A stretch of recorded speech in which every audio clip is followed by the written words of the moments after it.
अस्सलाम वालेकुम नाज़रीन, हॉट इशू प्रोग्राम में भली कार मैं तव्हांजी मेज़बान सबीन मेमण। नाज़रीन, हॉट इशू प्रोग्राम में ॻाल्हि कंदासीं मुल्क जी सियासी, मुआशी ऐं आइनी सूरत हाल जे हवाले सां। आइनी बहरान ॾींहों ॾींहुं शिदत इख्तियार करे रहियो आहे। इत्तेहादी हुकूमत जो चवणु आहे त 1 साल मुकमल करणु उन्हनि जे लाइ वॾो चैलेंज हो। बहरान टरी चुको आहे ऐं मुआशी तौरु हू डिफॉल्ट पिणु न थिया। इन ते बि ॻाल्हाईंदासीं। इन खां अलावा ॻाल्हाईंदासीं फवाद चौधरी जे बयान जे हवाले सां। फवाद चौधरी जो चवणु हो त जेकॾहिं अदालती हुकुम ते अमल न कयो वियो त पोइ वज़ीर आज़म ऐं समूरी वफ़ाक़ी काबीना खे घुराए सुप्रीम कोर्ट नाअहल करे सघे थी। फवाद चौधरी जो इहो बि चवणु हो त सुप्रीम कोर्ट जेकॾहिं पंहिंजे फ़ैसिले ते अमल न कराए सघी त बतौर इदारो संदन वजूद पिणु ख़तमु थी वेंदो।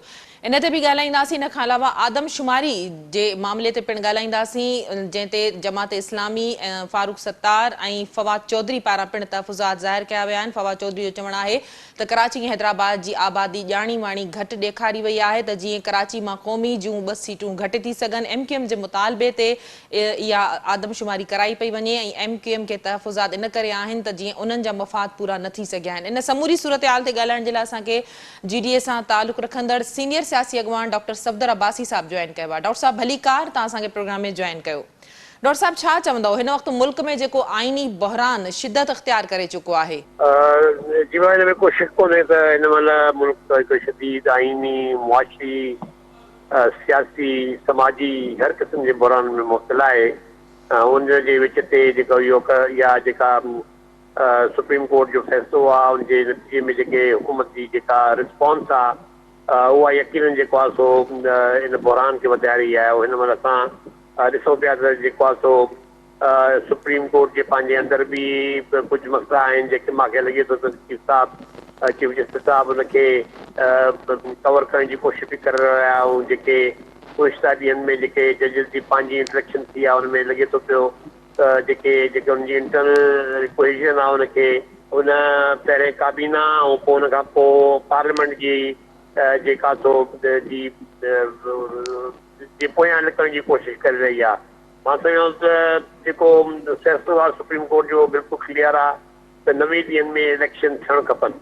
हाणे मसइलो इहो आहे त इहो हिकिड़ी आइनी रिक्वायरमेंट आहे जंहिं ते कुझु जेके सुप्रीम कोर्ट जी जजमेंट ऐं डिटेल नोट्स आया, इख़्तिलाफ़ी नोट आया, उनमें जेको सो मोट जे हवाले सां जेकी हिकिड़ी वॾी पुराणी डिबेट आहे पंहिंजो अदलिया ऐं वकील मुकला जे अंदरि उनजे नतीजे में जेको आहे सो इहो हिकिड़ी बहरानी कैफ़े सुप्रीम कोर्ट जे पंहिंजे अंदरि बि पैदा थी।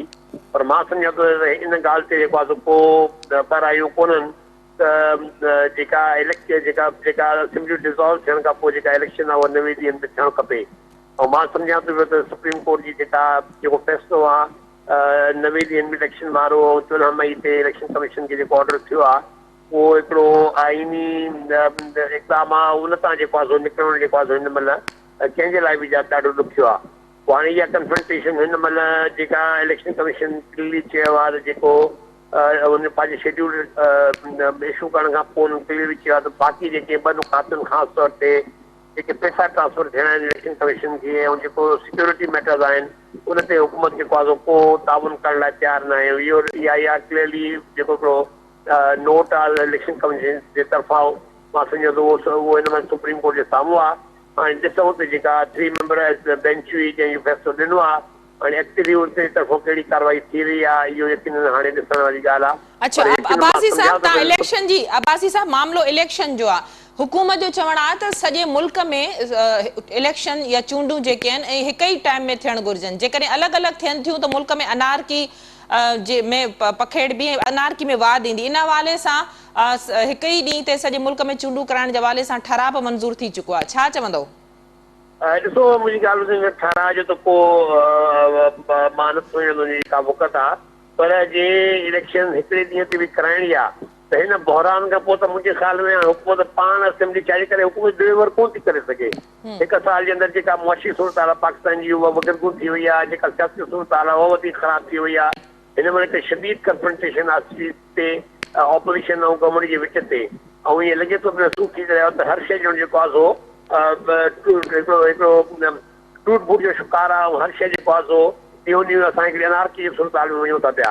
पोइ जिन जी ख़्वाहिश आहे त हिकिड़े ॾींहुं इलेक्शन थियणु खपनि उहा हाणे डिज़ोल्व कनि। मेनली त ॻाल्हि आहे त क़ौमी असेंबली आहे छो त 2 असेंबली ऑलरेडी डिज़ोल्व थी चुकियूं आहिनि। वज़ीर आज़म साहब क़ौमी असेंबली डिज़ोल्व करे सिंध जो चीफ मिनिस्टर साईं मुराद अली शाह साहिबु डिज़ोल्व करे सिंध असेंबली खे त यकीन हिकिड़े ॾींहं ते इलेक्शन थी वेंदियूं। हिन में जेको आहे हाणे कहिड़ी जेको आहे हिकिड़े ॾींहं में इलेक्शन करणी आहे त हाणे तव्हां डिज़ोल्व कयो 90 ॾींहंनि खां पोइ इलेक्शन करायो। त मां सम्झां थो हुन में त को बरायूं कोन थी सघनि, पर जेको आइनी प्रोविजन आहे 90 ॾींहंनि जी इलेक्शन वारो उन मां कॾहिं कंहिं बि तौर ते हिकिड़ो दफ़ो जीअं असां आइन जी जेका ख़ासि जेका पैरामीटर्स आहिनि, जेके कुझु शक्तियूं अहिड़ियूं आहिनि जेके पाकिस्तान जी डेमोक्रेसी जी बुनियाद आहिनि, जेका हुन डेमोक्रेसी जी बुनियाद खे तव्हां ख़तमु करे छॾींदव, जमहूरी बुनियाद जेका 90 ॾींहंनि जी इलेक्शन जे उनखे तव्हां ख़तमु करे छॾींदव, पोइ पाकिस्तान जो को आइन कोन रहंदो। पोइ हिकु ईंदी अफ़रा तफ़री एनआरकी ऐं केओस। मुंहिंजी नज़र में जे इहो बि फॉर्मूला ते असां हलूं त मां सम्झां थो त हुकूमत हाणे पंहिंजो नून लीग जो वज़ीर आज़म जेको आहे डिज़ोल्व करे पीपुल्स पार्टी जो वज़ीर डिज़ोल्व करे पंहिंजी सिंध असेंबली खे ऐं हिकिड़े ॾींहं त भली इलेक्शन था अनाउंस कयो। मां सम्झां थो क़ाबिल क़बूल हुजे सभिनी धुरनि जे लाइ। अब्बासी साहब, इलेक्शन कमीशन हिकिड़ो आइनी इदारो आहे, छा सुप्रीम कोर्ट चूंडुनि जे हवाले सां डेट ॾेई सघे थी? इन हवाले सां इलेक्शन कमिशनर इलेक्शन एक्ट में तरमीम जूं तजवीज़ूं ॾिनियूं आहिनि त भई चूंडुनि जी तारीख़ वारो जेको मामिलो आहे इहे इख़्तियार इलेक्शन कमीशन जा आहिनि, न के कंहिं ॿिए इदारे जा। पंहिंजो इलेक्शन कमीशन मज़ाक करे रही आहे। इलेक्शन कमीशन जो हर फ़ैसिलो जेको आहे चैलेंज थींदो आहे। हाईकोर्ट बि उनजे ख़िलाफ़ फ़ैसिला ॾींदी आहे, उनजे फ़ैसिलनि जे ख़िलाफ़। तो 50 एग्ज़ाम्पल्स मौजूदु आहिनि जिते हाई कोर्ट इलेक्शन कमीशन जे फ़ैसिलनि जे ख़िलाफ़ जेके गैर आइनी उनजे एक्शन थींदा उनजे ख़िलाफ़ यकीन हू पंहिंजी जाइ ते हिकिड़ो आइनी इदारो आहे। हर हुकूमत पंहिंजी जाइ ते बि आइनी इदारो, कैबिनेट बि आइनी इदारो आहे, पंहिंजो पार्लियामेंट बि आइनी इदारो आहे। त इलेक्शन कमीशन जी जेके ग़लति फ़ैसिला हूंदा, गैर आइनी फ़ैसिला हूंदा, या इवन पार्लियामेंट जो जेको लॉ ठहंदो जेको आइन जे मुताबिक़ न हूंदो, सुप्रीम कोर्ट बाइख्तियार आहे त हुननि खे स्ट्राइक डाउन करे फंडामेंटल राइट्स जे तहत इलेक्शन कमीशन जे फ़ैसिलनि खे हर रोज़ हाईकोर्ट में चैलेंज थींदा आहिनि, उन्हनि खे जेको आहे स्ट्राइक डाउन कयो वेंदो आहे। त हिन में जेको आहे मां जेका इलेक्शन कमीशन इहा ॻाल्हि करे थी पई छाजे करे इहो आइनी इदारो हर पालतर आहे, त मुंहिंजी नज़र में इलेक्शन कमीशन जो पंहिंजो किरदारु बि को सुठो कोन रहियो आहे। इलेक्शन कमीशन हिन महिल जेका पाकिस्तान जी हिकिड़ी इंतिहाई कंट्रोवर्शियल इलेक्शन कमीशन आहे, उनजे बावजूदि मां सम्झो सुप्रीम कोर्ट उन इदारे खे रियलाइज़ कंदी त बाबा ही इलेक्शन कराइण इलेक्शन कमीशन जो कमु आहे, जे उनखे पंहिंजो फ़र्ज़ु निभाइण लाइ चई रही आहे। मां सम्झां थो हुते पंहिंजो फ़र्ज़ु निभाइण लाइ तयारु न आहिनि, ऐं जेको आहे इलेक्शन खे आइनी प्रोविजन खे वायलेट था कनि पिया, त पोइ इलेक्शन कमीशन जे फ़ैसिले कहिड़ी वक़्तु रहंदी आहे। ठीकु, अब्बासी साहब, छा चवंदो ही सियासी झेड़ो असांखे बजाए घटिजण जे वधंदे नज़र अचे थो? डायलॉग जे हवाले सां अॻूणे सदर आसिफ अली ज़रदारी जेका असेंबली जो गोल्डन जुबली 1973 जे आइन जी गोल्डन जुबली तक़रीब जे हवाले सां जेको असेंबली जो ख़ुसूसी इजलास थियो, त अॻूणे सदर आसिफ अली ज़रदारी इन ॻाल्हि ते ज़ोर ॾिनो त सभिनी सियासी मसइलनि जो हल डायलॉग में आहे। त हुकूमत ऐं अपोज़िशन तव्हांखे डायलॉग तरफ़ वेंदे नज़र अचनि थियूं? ॾिसो, इहा ॻाल्हि त सुप्रीम कोर्ट पंहिंजे जजमेंट खां अॻे चीफ साहिब केतिरी दफ़ा चीफ जस्टिस साहिब जेको आहे हुकूमत धुरनि खे चयो ऐं ॿी धुरनि खे चयो तक़रीबन बुलंद आवाज़ में इहा ॻाल्हि की त हीउ जेको मसइलो आहे उहो हल थींदो जॾहिं ऑपोज़िशन ऐं गवर्नमेंट पाण में गॾिजी वेहंदा। हुन में जेको आहे को बरायूं कोन्हनि खे, त बाबा हुनजे डायलॉग सां ही जेको आहे हिकिड़ी बेहतर फिज़ा पैदा थी सघे थी पई। पर आसिफ अली ज़रदारी साहिबु जे पार्लियामेंट जो ज़िक्र करे रहियो आहे माज़र सां, हीअ पार्लियामेंट त हू ई अधूरे जी वई आहे। तव्हांजा 140 मेंबर त रिज़ाइन करे हिन पार्लियामेंट खे छॾे हलिया विया, उहो उन्हनि जी वरी कोशिशि वापसि अचण जी तव्हां हुनजी वापसी रोके छॾी। माना तव्हां पार्लियामेंट खे पाण जेको आहे हिन महिल कयो, का वक़्तु हुनजी कोन रही आहे। हुनजे जेके बि इश्यूज़ आहिनि जेका कंट्रोवर्सी था सुप्रीम कोर्ट जे फ़ैसिलनि जे लिहाज़ सां कढण जी कोशिशि कयो था, पार्लियामेंट खे जेका पंहिंजा केतिरा कंट्रोवर्शियल आहिनि असांखे बि ॾिसणु खपे। ऐं हीउ जेको बहरान आहे जेको माज़र सां ज़रदारी साहिब हल करण लाइ डायलॉग जे लाइ चई रहियो आहे, पर इहो बहरान पैदा कंदड़ ज़रदारी साहिब जो पंहिंजो आहे। ज़रदारी साहिब जे पुश ताईं जेको आहे नो कॉन्फिडेंस ताईं उन नो कॉन्फिडेंस जे नतीजे में जेका गवर्नमेंट ठही उहा मसइला हल कोन करे सघी आहे।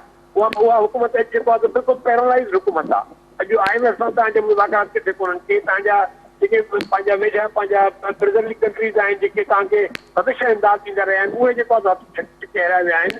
तव्हांजी जेको आहे मइशत चई वई आहे, ग्रोथ ख़तमु थी चुकी आहे, एक्सपोर्ट ख़तमु थी चुकी आहे। तव्हां हर लिहाज़ सां हिन महिल जेको हुर्बत जो जेको लेवल आहे वञे थो वधी वधंदो। आम माण्हू वटि अटे लाइ जेको आहे पैसा कोन्हनि के, अटे जी लाइनिंग में जेको आहे केतिरा माण्हू जेको आहे हिन दुनिया में हलिया विया। त मां सम्झां थो ज़रदारी साहिब इहो सोचे हीउ जेको बहरान आहे अॼु इहो पैदा कंदो हुनजो पंहिंजो बहरान आहे। हुन बहरान खे हल करण लाइ जेके उनजी तजवीज़ आहिनि पार्लियामेंट जी जेका बैटिंग रही रहिया आहिनि हुकूमत जी गैर आइनी कदम खे रोकण जे लाइ पंहिंजो गैर आइनी कदम खे जेको आहे हुनखे हथी ॾेई रहिया आहिनि मां बहरान त पाण पैदा करे रहिया आहियो तव्हां जेको आहे जॾहिं हिन बहरानी कैफियत में निकिरणी मुंहिंजी नज़र में हाणे वाइद हली आहे त चई इहो आहे त बाबा हिते ॾींहुं इलेक्शन खपे त हीउ वक़्तु आहे त सर्व सिंध जो डिज़ोल्व थियणो ऐं जेको आहे नई मैंडेट लाइ नई इलेक्शन में वञी अच्छा अब्बासी साहब हुकूमत भी तव्हांखे नथो लॻे त हर महाज़ ते पाण खे तयार करे वेठी आहे वज़ीर आज़म जी नाअहली जे हवाले सां जेकॾहिं ॻाल्हि थिए थी त घर वज़ीर चए थो जेकॾहिं वज़ीर आज़म खे घुरायो वियो त वज़ीर आज़म इहा ॻाल्हि कंदो त भई इहो फ़ैसिलो समूरी काबीना जो आहे छो त इलेक्शन कमीशन खे जेके पैसा रिलीज़ थियणा उहे न थी सघिया उन्हनि पारां जेका रिपोर्ट जमा कराई वई मुख़्तलिफ़ जेके मामला सुप्रीम कोर्ट जे जेके हुकुम हुआ उन्हनि ते अमल न थी सघियो त छा वज़ीर आज़म समेत समूरी काबीना नाअहल थी सघे थी मुंहिंजी ॻाल्हि मूंखे ॿुधायो त छा हर पेमेंट जेका हुकूमत पाकिस्तान कंदी आहे उहा कैबिनेट ऐं पार्लियामेंट खां पुछी कंदी आहे इहो एग्ज़ेक्टिव जो कमु आहे एग्जेक्टिव जॾहिं बजट पास कराए थी पई त उनखां पोइ सप्लीमेंट्री बजट हिकिड़ी थींदी आहे जॾहिं तव्हां उहे पैसा रिलीज़ था कयो पिया साल जे आख़िर में जॾहिं ईंदा आहिनि त उहा जेका सप्लीमेंट्री बजट जेको आहे हुकूमत खणी वेंदी आहे उहा पास थींदी आहे जेको आहे सो हाणे जी ताज़ी ख़बर आहे त 41 अरब रुपया रिलीज़ कया विया आहिनि हिन जा जेके MLAs आहिनि गवर्नमेंट जा हाणे जेको बि MLA आहे हुकूमत इतिहाद जो MLA आहे न उनखे 41 अरब रुपया तव्हां रिलीज़ कया आहिनि उन लाइ पुछो था पार्लियामेंट खां तव्हां ॿिया पुछो आहे त पंहिंजी कैबिनेट खां अॼु जेको आहे जेके बि पेमेंट थी रहिया आहिनि डेली बुनियाद ते 100 अरबनि जूं उहे छा तव्हां कैबिनेट खां था पुछो पिया जेको हिकु सुप्रीम कोर्ट जो फ़ैसिलो आहे त उहो तव्हांखे कैबिनेट ऐं पार्लियामेंट खां पुछी पोइ करिणो आहे ऐं पार्लियामेंट हिनखे रिजेक्ट करे थी पई तव्हांजे हिन प्रपोज़ल खे पोइ तव्हांजी हुकूमत ई ख़तमु थी वई जॾहिं तव्हां बजट में तव्हां मनी में पंहिंजे पैसे में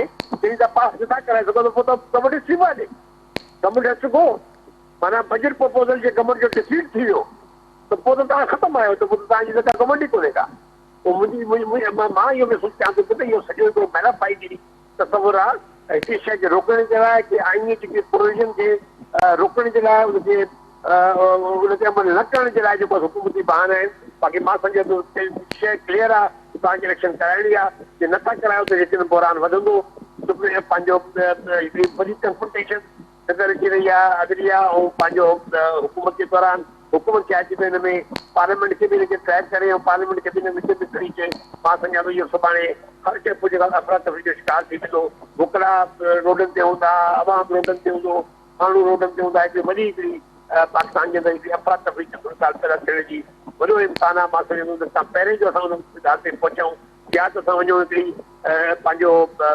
ओपन मैंडेट में जिते सभु सॼे मुल्क में इलेक्शन थियनि हुकूमतूं डिज़ोल्व थियनि पंहिंजूं थियनि थियूं या वरी जेको सुप्रीम कोर्ट जी जेको सॼी फ़ैसिलो आहे हिन ते अमल दरामद थिए अब्बासी साहब हाणे ॻाल्हि कजे जेकॾहिं आदमशुमारी जे हवाले सां बि तमामु घणा तहफ़ुज़ात ज़ाहिर कया पिया वञनि फारूक सत्तार पारां या हाफ़िज़ नईम पारां हिन ते तहफ़ुज़ात जो इज़हार कयो वियो आहे फवाद चौधरी बि हिन ते ॻाल्हायो आहे त आदमशुमारी MQM जे मुतालबे ते थी रही आहे छा चवंदो जंहिं ते 45 अरब ख़र्च कया जी इनमें को शक कोन्हे को मुंहिंजी नज़र में 2017 जी जेका आदमशुमारी थी उनमें यकीन झोल हुया मां हुनखे कंडो नथो कयां थो काफ़ी इतराज़ात हुया हुन ते जेका 2017 वारी आदमशुमारी पर हुन खां पोइ MQM पाण वई पंहिंजो वञी जेको आहे इहे मुतालबा करे ऐं जेको हुननि एग्रीमेंट कई जेका पंहिंजो पहिरें PTI जी गवर्नमेंट सां पोइ वरी जेको आहे सो हाणे हिन गवर्नमेंट सां त बाबा आदमशुमारी थियणु खपे हाणे ॿी आदमशुमारी में जेके मामला साम्हूं नज़र अची रहिया आहिनि त हुनमें MQM जा शायदि मफ़ाद पूरा न थी रहिया आहिनि त वरी जेको आहे उहा ई ॻाल्हि करे रही आहे त मां सम्झां थो पियो त जे हक़ीक़ी तौर ते असां ॾिसूं त 2017 में जेका आदमशुमारी थी उते ज़रूरु असांजा एतिराज़ हुया ऐं असां हुनखे उनजी क़बूलियत या शफ़ाफ़ियत में हिकिड़ा जोर हुया पर उनजो आंसर इहो या उनजो जवाबु इहो न हुयो त तव्हां पंहिंजो 2023 में नई आदमशुमारी कयो छोकी 2027 में उहा ई साॻी 10 सालनि खां आदमशुमारी थिए थो हुन में जेका बि शइ असां वधीक बहितर अंदाज़ जे बजाए एमरजेंसी में वञी तव्हां आदमशुमारी कयो हिकिड़ी रेगुलर प्रोसेस में आदमशुमारी थिए आहे त मां सम्झां थो बहितर नतीजो साम्हूं अचे थो अब्बासी साहब आदमशुमारी ते तहफ़ुज़ात MQM जमात इस्लामी ऐं अॼु त PTI पारां बि ज़ाहिर कया विया आहिनि हेलो जी अब्बासी साहब आदमशुमारी ते तहफ़ुज़ात जीअं MQM पारां जमात इस्लामी अॼु त फवाद चौधरी PTI पारां बि ज़ाहिर कया विया आहिनि त कराची हैदराबाद जी आबादी में 29 लखनि जो डिफरेंस आहे साम्हूं आयो आहे जेकर ईअं थियो त कराची जूं 2 क़ौमी सीटूं घटिजी वेंदियूं मां चवां थो हिकिड़ी शइ तव्हां जॾहिं रेगुलर प्रोसेस में निकिरी के एमरजेंसी सिचुएशन क्रिएट करे छॾींदा त हुन में त पोइ कॾहिं कॾहिं अहिड़ा नतीजा ईंदा आहिनि साम्हूं। हाणे मुंहिंजी नज़र में जेका जे इहा का तफ़ावत अची रही आहे उन जिम्मेदारी ही हुकूमत पाण आहे। ज़ाहिर आहे जिम्मेदारी अॼु सिंध गवर्नमेंट एतिराज़ थी करे पई आदमशुमारी जा वक़्तु आदमशुमारी त तव्हांजे माण्हू था कनि पिया, इन्यूमरेशन त तव्हांजी आहे। जे तव्हांजा इतिहादी तव्हां पाण जेको त मुतमिन न आहियो त पोइ तव्हां ऑपरेशन कीअं मुतमिन थी करे सघंदो? इहा सॼी जिम्मेदारी हुकूमत जी थियणी आहे न, इन्यूमरेशन मुंहिंजे तरफ़ां आहे। जेको पंहिंजो आदमशुमारी जेको इदारो आहे उहो हुकूमत जे हेठां आहे। अॼु जेको आहे सो इतिहाद हुकूमत गांधी जे पीपुल्स पार्टी एतिराज़ करे थी पई त बात मथे त तव्हां पाण गवर्नमेंट में वेठा आहियो, तव्हांजी वॾी शेयर आहे गवर्नमेंट में, तव्हां हुनखे ठीकु करण जी कोशिशि कयो न, हुनखे डेवलप ठीकु कंदो अचे। मां सम्झंदी जेके हाणे सभु ॻाल्हियूं जेकी कॉन्ट्रोवर्सी ते असां वरी वञी रहिया आहियूं, जेका 2017 जी कॉन्ट्रोवर्सी आहे उहा वरी जेको असांखे नज़र अची रहिया उनजी ज़िमेदार ही हुकूमत हिन जा पंहिंजा इदारा उहे पाण आहिनि ऐं ॿई सूबाई ऐं क़ौमी जेके पंहिंजो हुकूमती आहिनि उन जा ज़िमेदार आहिनि। इनखे ठीकु करण जी उन्हनि जो कमु आहे ऐं जे एमरजेंसी हुन सिचुएशन में विया आहिनि हाणे महिरबानी करे ठीकु कनि, इहो बेटर हुजे। मां चवां थो त साल जी प्रोसेस खां पोइ असां कयूं आहे त बजाए एमरजेंसी जेकी रेगुलर सूरत हाल जेका पैदा थी वई आहे पोइ हिन आदमशुमारी जे हवाले सां ही हुकूमत जेको आहे उनखे इस्तेमालु करे रही आहे इलेक्शन खे अॻिते वधाइण जे लाइ। त मां सम्झां थी सॼो जेको अमल आहे उहो ज़रूरु हाणे आहिस्ते आहिस्ते मशरूफ़ थींदो थो वञे। उनजी ज़िमेदारी जेको आहे सूबाई ऐं क़ौमी वफ़ाक़ी हुकूमत खे खणी पवंदी, उन्हनि खे हिन ॻाल्हि खे ठीकु करणो पवंदो। वॾी महिरबानी अब्बासी साहब, तव्हां पंहिंजो मौक़िफ़ ॾियण जे लाइ असांखे प्रोग्राम में जॉइन कयो। नाज़रीन, GDA सां तालुक़ रखंदड़ सीनियर सियासी अॻवान डॉक्टर सफदर अब्बासी साहब असां सां ॻाल्हाए रहिया हुआ। उन्हनि जो चवणु हो त हिन वक़्तु मुल्क में जेको सियासी मुआशी आइनी बहरान आहे उनजी ज़िम्मेवार मौजूदा इत्तेहादी हुकूमत आहे। आइनी तौरु उन्हनि जो चवणु हो त 90 ॾींहंनि अंदरि हुकूमत खे चूंडूं कराइणियूं आहिनि। जेकॾहिं असेंबलियूं डिज़ोल्व थियनि थियूं त आइनी प्रोसेस आहे जंहिंखे हर सूरत में हुकूमत खे पूरो करणु घुरिजे। आदमशुमारी जे हवाले सां उन्हनि जो चवणु हो त तहफ़ुज़ात आहिनि, इन्हनि खे ख़तमु करणु इदारनि जी ऐं हुकूमत जी ज़िम्मेवारी आहे। जेकॾहिं इन में का कोताही कई वई त यकीनन इहा सिंध जे अवाम सां नाइंसाफ़ी हूंदी। प्रोग्राम जे सिलसिले खे अॻिते वधाईंदासीं। वक़्तु थियो आहे मुख़्तसिर वक़फ़े जो, वठूं था वक़फ़ो।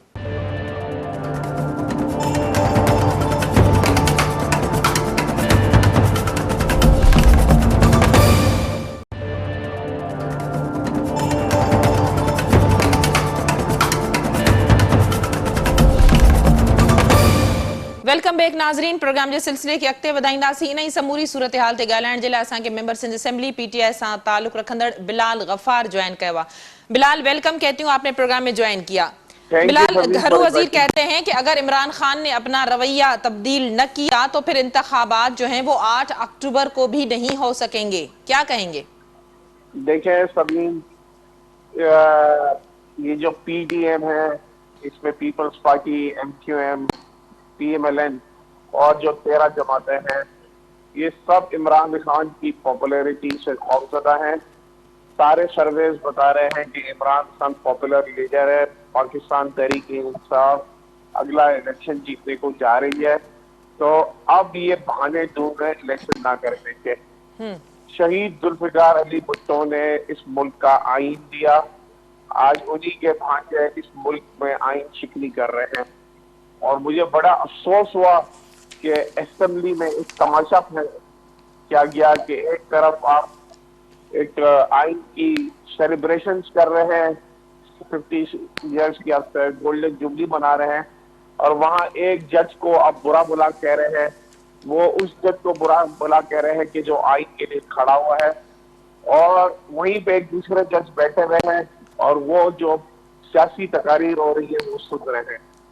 बिलाल माफ कीजिएगा, आपको इंटरप्ट कर रही हूँ। उन्होंने वही वजाहत कर दी थी, एक्सप्लेनेशन दे दी थी कि मुझे बताया गया था कि सियासी बातें नहीं होंगी, आईनी बातें होंगी, और उन्होंने कहा था न मैं मुत्तफिक हूँ न मेरा कोई ताल्लुक है। सबीन जी, मुझे तो बड़ी है ना हैरत हुई है और हंसी भी आती है उनकी क्लैरिफिकेशन की, वजाहती बयानी के। मुझे बोला गया था कि वहां पे आपकी सियासी तकारीर नहीं होगी। उन्होंने वहां बैठ के PDM के जो सो कॉल लीडर्स हैं उनकी इमरान खान मुखालिफ तकारीर सुनी, PTI मुखालिफ तकारीर सुनी, और वो उस हिस्सेदार बने जो ऑप्टिक्स के जो पैगाम किया कि जुडिशरी डिवाइडेड है और जस्टिस फाइज वीजा काजी जो है वो के साथ खड़े। देखिए PMLN کا تو वसीला है कि उन्होंने हमेशा सुप्रीम कोर्ट के ऊपर हमला किया है। पाकिस्तान पीपल्स पार्टी ने इस बार जितने भी इदारे हैं उनको लड़ाने की कोशिश की, उनको कंट्रोवर्शियल करने की कोशिश की और सुप्रीम कोर्ट को डिवाइड एंड रूल की पॉलिसी के तहत चलाने की कोशिश की जा रही है। तमाम आईनी इदारे जो है वो अपने आईनी वजूद में रह के काम करें और ये इलेक्शन में किसी सूरत भी नहीं पहुंच सकते। और आइन में लिखा हुआ है कि 90 दिन में इलेक्शंस कराना जरूरी है जब असेंबलियां तैलीम हो जाती हैं। अब ये बहाने बना रहे, पैसे नहीं है, सिक्योरिटी नहीं है, सिक्योरिटी पर्सन नहीं है, ये सिर्फ बहाने है इमरान खान की मकबूलियत से। इलेक्शन वो होंगे और इमरान खान अगले वजीर आजम भी बनेंगे। अच्छा बिलाल, अगर यही सूरत हाल रही, आईनी बहरान इसी तरह शिद्दत इख्तियार कर गया, तो आप समझते हैं कि इंतखाबात हो सकेंगे? क्योंकि अब जो टकराव वाली सूरत हाल है वो बिल्कुल वाज़े नजर आ रही है। हुकूमत इस तो मूड में बिल्कुल नहीं है कि इंतखाबात हों। अनफॉर्चुनेटली ये इस मुल्क में इंतशार और अफरा तफरी फैलाना चाहते हैं। एक पाकिस्तान पीपल्स पार्टी के सीजनड और सीनियर तरीन लीडर एतजाज अहसन साहब ने एक पोजीशन ली है, मैं उनको खराज तहसीन पेश करता हूँ कि वो आइन के लिए आ गया है। मेरी तमाम वकला बरादरी से गुजारिश है कि ये जो आइन के खिलाफ ये गए हैं, आइन को आप लोग बचाएं और मुल्क बचाएं। अब पाकिस्तान पीपल्स पार्टी, PMLN और PDM की जितनी जमातें हैं, ये अब आइन को सेटिसाइड करके मुल्क चलाना चाहती है।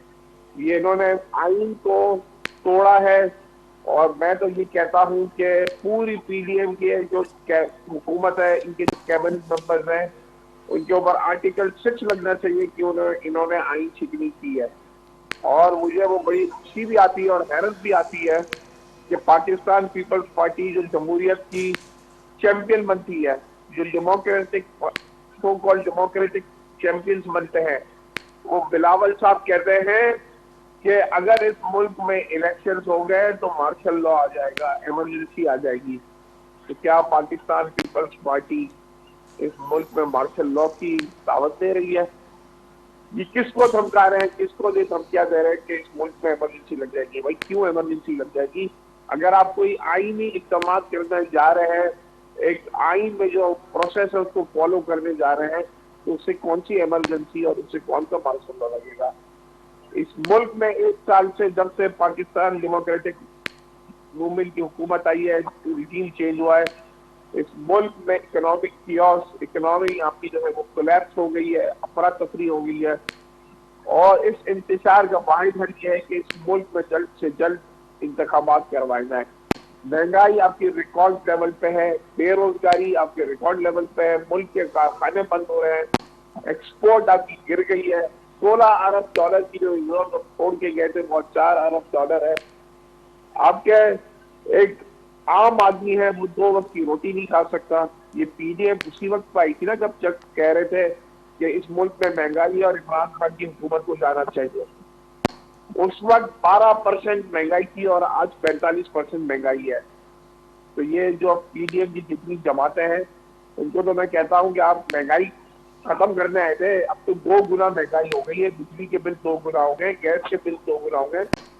इतनी अब आपको महंगाई की है और इतनी आपको आम आदमी की और गरीब आदमी की पड़ी है, तो आप इस्तीफा दें, हुकूमत से निकले। इनको आम आदमी से कोई सरोकार नहीं है और इनको सिर्फ और सिर्फ अपने जाती फवाइद, और जो आप देख रहे हैं 1 साल में जितनी भी कानून साजी हुई है उसमें इन्होंने NRO 2 लिया, इन्होंने ओवरसीज पाकिस्तानियों की वोटिंग राइट खत्म करवाए, इलेक्ट्रॉनिक वोटिंग का जो है वो खत्म करवाया, अपने केसेस माफ करवाए और अब ये जुडिशरी पे भी हमला कर रहे हैं असेंबलियों में बिल लाकर। इस मुल्क में इससे अगर आप पॉलिटिकल और इकोनॉमिक स्टेबिलिटी चाहते हैं तो आपको इस मुल्क में फिलफौरत इलेक्शंस कराने होंगे। बिलाल, आपको नहीं लगता साबिक सदर आसिफ अली जरदारी ने जो डायलॉग की बात की, उन्होंने वजीर आजम को भी दरख्वास्त की कि बिना किसी शराइत के डायलॉग किए जाएं और अपोजिशन को भी मुखातिब होते हुए कहा कि डायलॉग तो आपको शहबाज शरीफ के साथ ही करने होंगे क्योंकि वही वजीर आजम है। تو آپ نہیں سمجھتے کہ نظام کو جب خطرہ ہے، جب آپ دیکھ رہے ہیں جمہوریت کو خطرہ ہے، آئین کو خطرہ ہے، تو پھر ڈائلاگ کی طرف آنا چاہیے، یہ ڈیڈ لاک ختم ہونا چاہیے؟ لیکن ہم تو پہلے دن سے کہہ رہے ہیں کہ الیکشنز کروائیں، جس کو مینڈیٹ ملے اس کو حکومت کرا لے لی جائے، لیکن ان کی بد نیتی ہے. انہوں نے الیکٹرانک ووٹنگ مشین میں انہوں نے پرابلم کیا، انہوں نے جو ہے وہ قانون سازی کر کے آپ کے اوورسیز ووٹرز کے جو ہے اختیارات وہ ختم کر دی ہے. اب جو نئی جو مردم شماری ہو رہی ہے اس میں کراچی کی پھر گنتی پوری نہیں ہو رہی، پھر ایک نیا تنازع کھڑا ہو رہا ہے. ہم تو پہلے دن سے کہہ رہے ہیں کہ آپ بغیر کسی شرائط کے اور آپ صرف ایک 1 پوائنٹ ایجنڈا اور وہ الیکشن کے ایجنڈا پہ ہم بات چیت کرنے کے لیے تیار ہیں.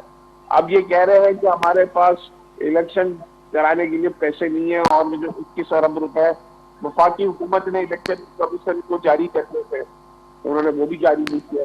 تو یہ تو الیکشن سے بھاگ رہے ہیں. کبھی کہتے ہیں کہ لا اینڈ آرڈر سچویشن صحیح نہیں ہے، کبھی کہتے ہیں ملک میں دہشت گردی کا خطرہ ہے اس لیے الیکشن نہیں ہو سکتے. آج آپ دیکھ لیں کہ جو جتنے بھی سرویز آئے، جو بھی لیٹسٹ سروے آیا ہے اس میں 65% پاپولیرٹی عمران خان کی ہے. پنجاب سے تو پیپلز پارٹی کا صفایا پہلے ہی ہو گیا تھا، اس بار نون لیگ کا صفایا ہونے جا رہا ہے پنجاب سے، اور پیپلز پارٹی کا صفایا ہونے جا رہا ہے سندھ سے. تو میں سمجھتا ہوں کہ یہ الیکشنز تو ہوں گے، جتنے بھی حربے استعمال کر لیں، ڈیلے ٹیکٹکس استعمال کر لیں، کیونکہ آئینی واحد حل یہی ہے کہ آپ کو اس ملک میں الیکشنز کرانے ہیں. بہت شکریہ بلال، آپ نے اپنا موقف دینے کے لیے ہمیں پروگرام میں جوائن کیا. ناظرین، member Sindh assembly P T I سان تعلق رکھندڑ بلال غفار اساں سان گڈو. بلال جو چوڻ ہو تو سیاسی، آئینی ऐं معاشی بحرانن جو واحد حل چونڊون آهن. فوری طور آئینی بحران کے ختم کرن جے لاءِ آئین تے عمل کندے چونڊون کرائی وڃن، پوءِ جنهن کي مینڈیٹ ملے ان جي حوالي حڪومت ڪئي وڃي. ان مان اهو ظاهر تو ٿئي ته هي اپوزيشن هن وقت چونڊون کان علاوه कंहिं به قسم جي ڊائلاگ جي موڊ ۾ نظر نٿي اچي. اڄو کے پروگرام میں اترو ہی. ایندڑ پروگرام تے ڏींदा इजाज़त. اللہ واہی.